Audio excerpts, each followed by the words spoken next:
thing is, when I'm in person, I am there. Like, I am like, I don't know, I'm just on. Where like, I know how to talk to new people. I do it all the time at my job in Disney parking. I know how to talk to new people. So when I get that information from somebody that's like, oh yeah, cool, let's do that. You know, the problem is, it's not that I get fake information, because, you know, it does happen. You know, that happens to everybody. But the problem is that when they think like back about it, like, that guy was kind of ugly. So,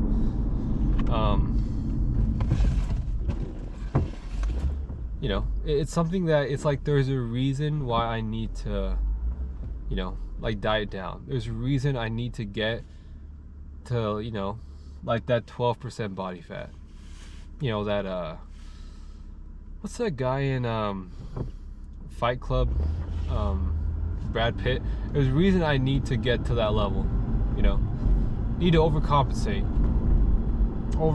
for the fact that it's not a good looking dude.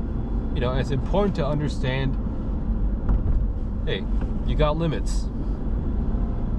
You know, if you're bad at this, you gotta be good at something else.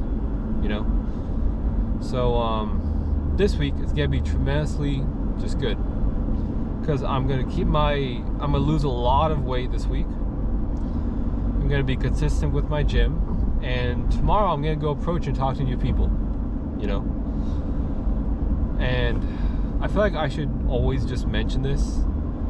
You know, just because I feel like when somebody thinks about like, oh, like approaching and talking to like the other gender, that sounds like such a weird thing to do. It's only weird if you make it weird. I don't know. There's nothing like else to that. You know, I feel like you lose track in the fact that you're just talking to another person, and that you try to overcomplicate things. You know, my general idea, and I feel like whenever I talk about this, I'm gonna say like what I generally do, because I genuinely hate all those cringy guys that call themselves pickup artists or something like that record people on their phones, or on their like on their glasses, and like post it on these like videos, or say this one line, and it's the cringiest thing alive. But what I do, right? And again, this works for like in person, like actually talking to somebody like they're a normal person. You know, like just a new, like, you're not trying to be anybody else, you're trying to be you. You know, there's like a thing online, at least. I'll get back to what I was originally gonna say. The online, it's like, oh, like, you should, you know, say this pickup line and then like flirty or something like that. Don't do any of that. That's terrible. Don't do any of that, because it's like the guys that do that in like the video, you know, it's like, if you look like the people that do that in the videos, you don't need, like, it works for those guys because they look the way they do. You know, if you're Chris Hemsworth, you could go up and say nothing, or you could go up and say the most wildest stuff, and more than likely a person might be like about it. You know, something that I learned specifically is that I think this is an unfortunate truth, but I still think this is the truth, which is that you could get away with a lot more by being more attractive in life. You know, and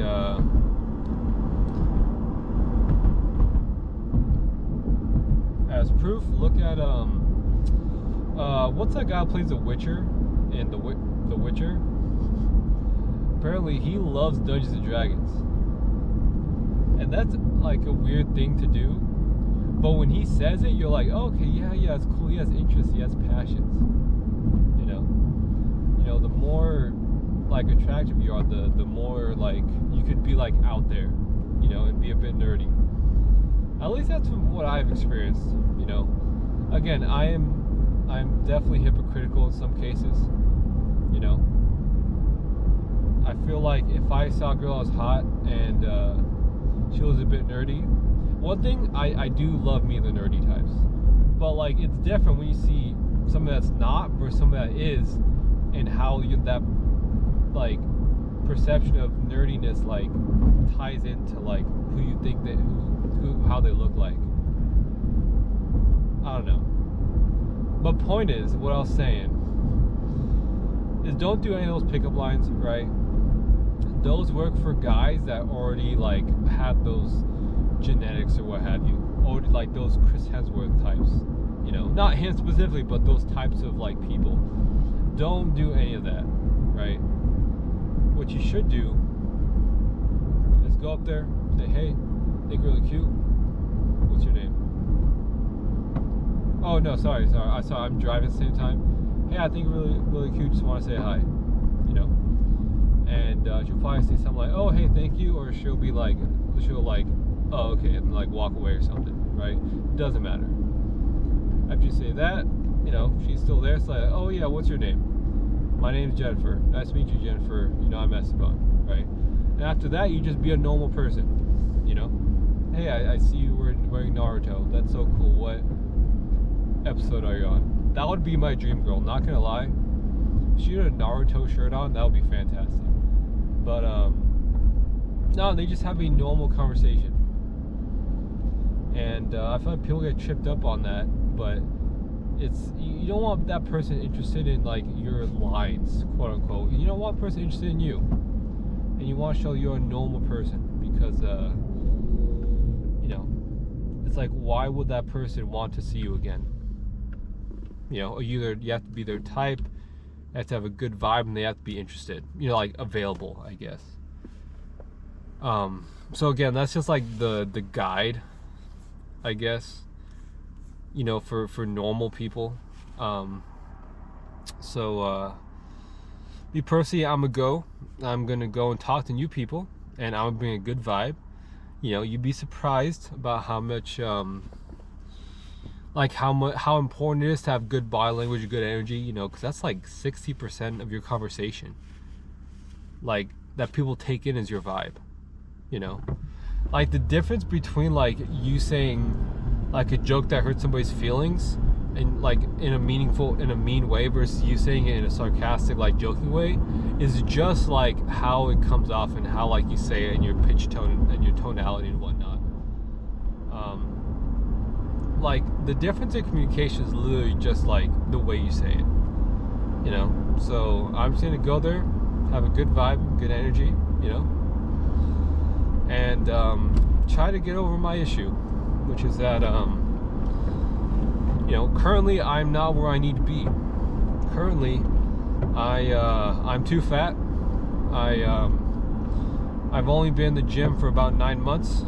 I've only been taking my protein consistently for, I don't know, maybe 6, 8, 7, maybe. I don't know. Problem is, currently I'm not enough, so I need to make up for that. So I went to the gym today, going to go to the gym tomorrow, and try to, I don't know if you ever saw like those like buffs in a game or something like that, like where you get to choose your starting attributes and like level up. I'm currently in the process of leveling up my physique, you know. This first time I've been able to flex out my lats my entire life, and it's so cool. I've never been able to do that before. I could see like definition in my back, like my side my side, like after I like flex like this, I can see like below my shoulder has some definition. It's insane to me. The point is, I need to just, you know, be better in that case. But it begs the question, right? Why am I going to go approach tomorrow? Why am I going to go push and talk to new people if I know that I'm not enough? Well, because I'm going to go do that because I just like talking to new people, you know. I wish there was a better, like, more believable reason, I guess, that other people would understand. But the way I view it, and I've had 45-minute conversations with people. I've had 20-minute conversations with people. I love talking to people. I love my job because it gives me the opportunity to talk to new people.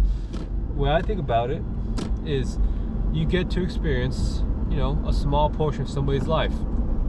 And everybody has a world of experiences that you can learn from. And especially when you talk to a D1 yapper, which I'm a big fan of D1 yappers.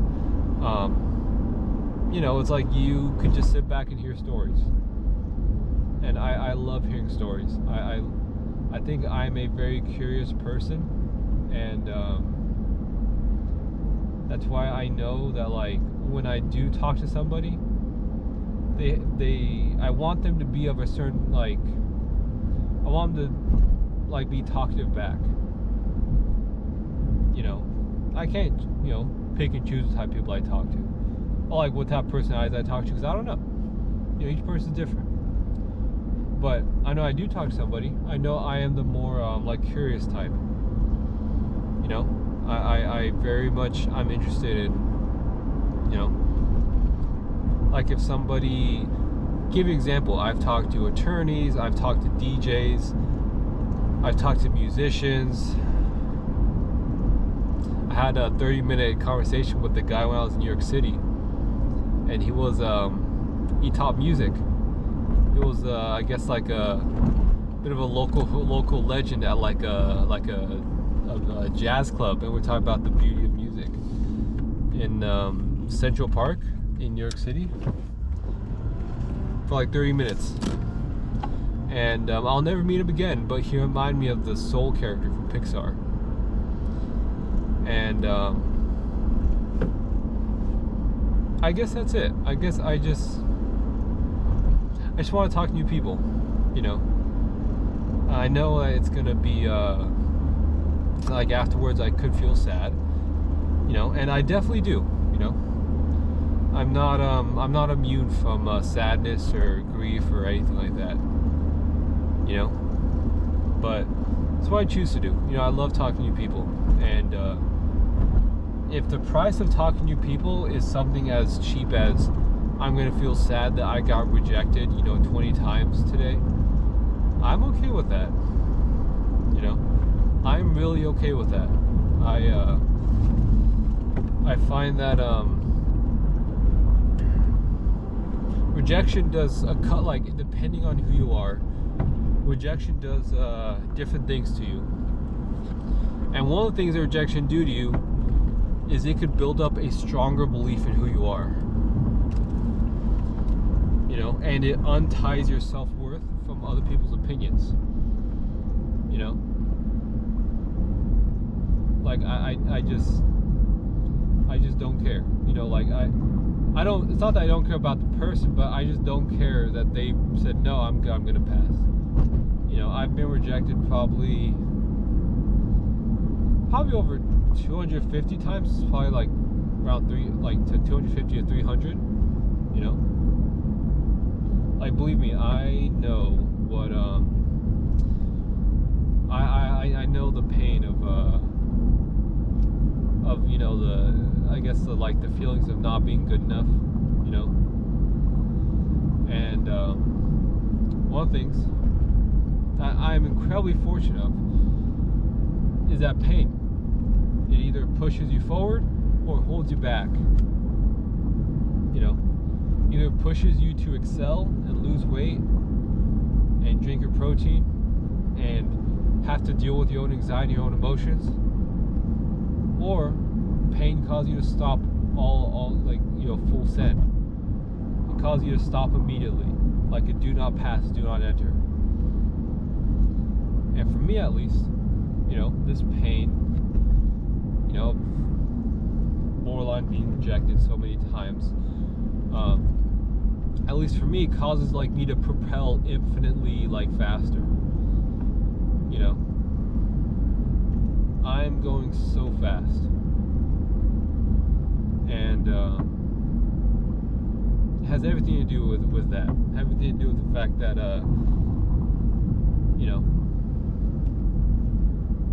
you either go through it you embrace it,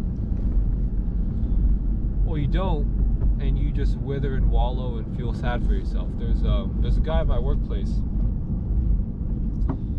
and I see him from time to time. He just constantly complains about life and things he doesn't like and things he wishes would have happened and all these things. And it's just, at some point you have to take agency over your life. I'm glad that it only took me 24 years, 25 years of my life to understand that. Some people still haven't internalized that yet. You know, now I'm a late bloomer. You know, I'm very open about that. But at least I got it. You know, agency.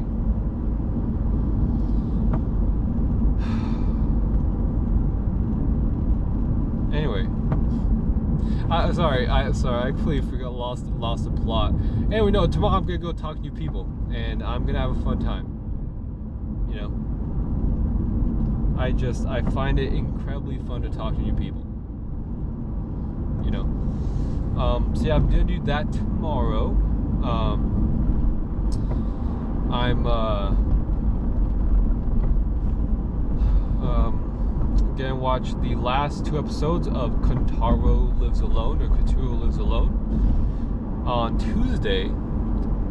Very much recommend that anime series, because it talks like, I think if you ever were to watch on Netflix, that you would be like engaged within the first episode. It's like 25 minutes long, and we're watching the last 2 on Tuesday, so watch it. It's a good one. It's a nice, easy watch. It's like 10 episodes long, like 10 episodes total, all in all.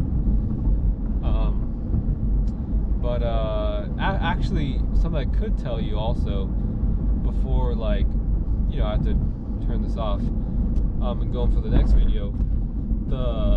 At Toy Story parking lot, they have the employee side where the employees enter. I guess I was there that night. The gate for let the buses in, one that goes up and down, I let this car go through that gate. A bus ran through it, so one of the gates are broken. Yeah, and you know who was at that booth 3 hours earlier? It's me. I'm not responsible for it breaking, but it's just close that happened literally 3 hours like after I left the booth.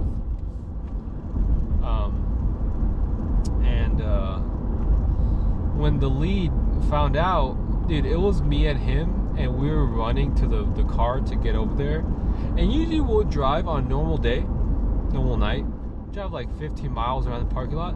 Dude, we were pushing 40, we were pushing 45 getting over there, because it was like, the bus that hit the gate was like full of people in it, full of guests. And dude, I was like, I saw it firsthand actually, and that was wild, because what was happening is, before that happened, me and another cast were talking about like the craziest things that we've seen happen, like the craziest days. And I was talking about top 5, and the night that I was talking about that was a night where another event, like another day, happened in the top 5. It was crazy. But no, that's pretty much it. You know, that's a good update for right now. I might do an update pretty soon. But just for my own self, like, you could probably tune out of right now. Get like the title out there, because I want to be more like specific, like the way I talked to today. I talked about approaching new people, you know, getting rejected, and pushing past pain, and anime, and Kotaro Lives Alone. I always find it funny that like, I always talk about something light, and then it always goes something deep. You know, I just find that funny. You know, I don't purposely try to do it, but I feel like there's a principle that you should always keep in mind, and that you should always, you know, try to be aware of yourself and be self-aware. But yeah, that'll be it for this video, and I'll see you on the next one.